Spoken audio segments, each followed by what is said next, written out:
As the country continues to go through a water crisis with lengthier droughts, people are getting creative, if you want to call it that, in trying to figure out new ways to reuse wastewater. One of those companies is using wastewater to make beer.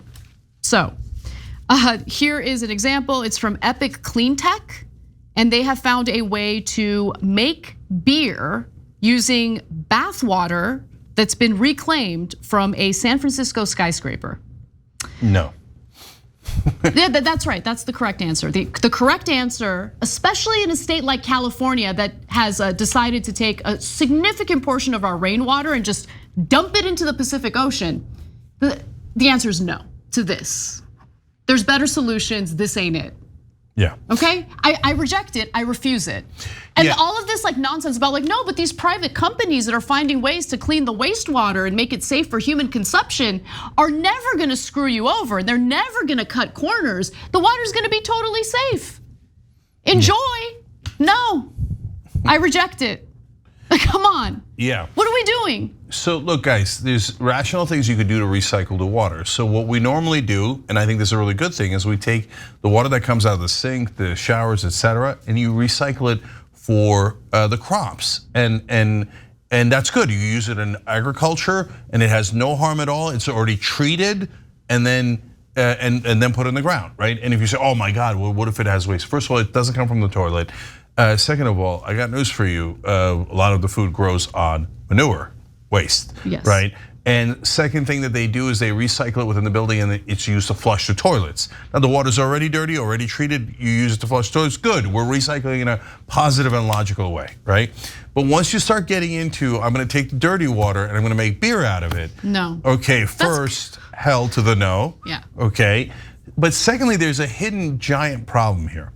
And it's what Anna talks about a decent amount of the time in regards to these things that related to climate change.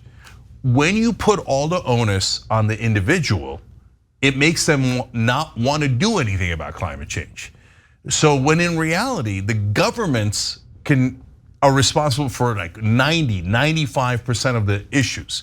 And the governments can take regulations against oil and gas companies, etc.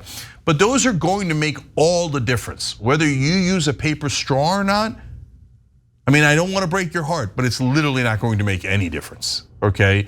So 0.0001% ain't gonna get it done. We're running out of time, right?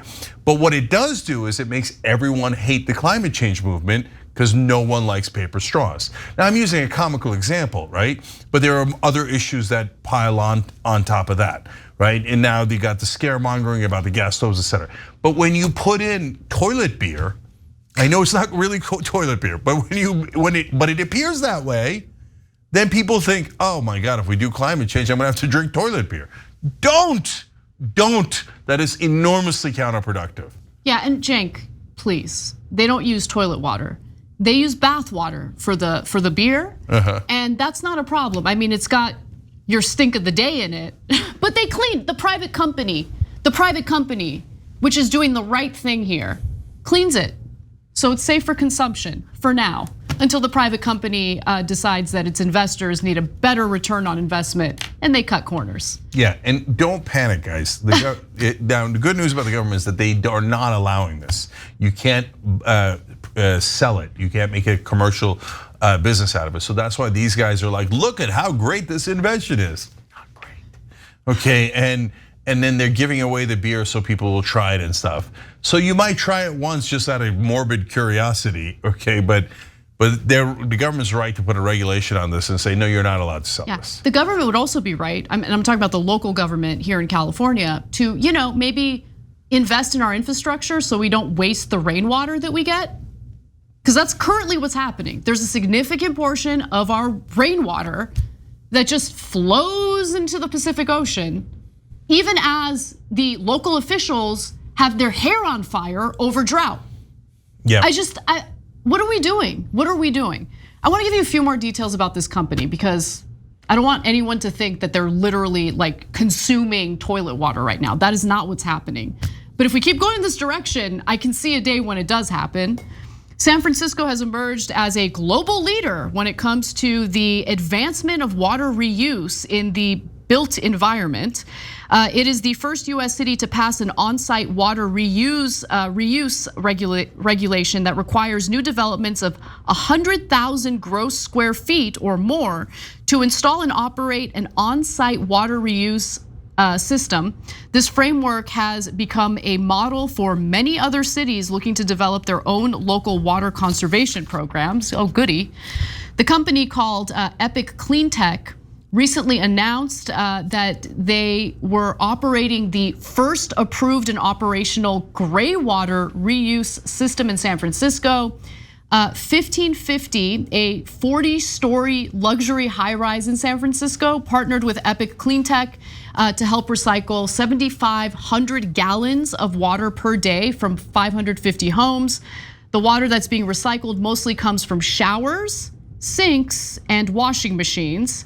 Epic Cleantech treats the building's wastewater in the basement, returning much of it to the 40 floors above to be reused in flushing toilets or the irrigation system. I have no problem with that, by the way. If they want to do that, that's fine.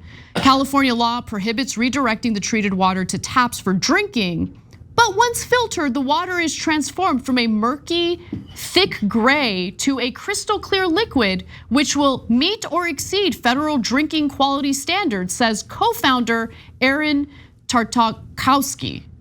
Of course he does, it's his company. Yeah. So he's bragging about what his company can allegedly do with wastewater, which no one should ever be forced into consuming. Period. Look, I don't want to hate on these guys. They're trying to do good in the world, okay? So don't like they're trying to recycle, bless their hearts. They're trying to do something positive in the world. And by the way, there's a lot you can do with water and waste, et cetera. That would be wonderful recycling that we should do. I don't want to discourage that. I just don't want people to get so freaked out that they just abandon the movement altogether. So if it winds up being harmful in any way, like I don't mean drinking it, I mean as a matter of framing and optics, et cetera, for the movement, it's not their fault. They're trying to do the best they can. But it's our job to tell you, don't go in that direction. Okay, let's go, let's put pressure on the governments to actually do something about climate change that can make a difference, and water in California that can make a difference, like instead of having it flow into the ocean, maybe flow to us, right? Fight for the government to do the right things. It's an interesting, noble effort of a sort, but let's go in a different direction. If you enjoyed this video, that's because of our members. They make us independent, they make us strong, and they make us honest. Become a member today by hitting the join button below.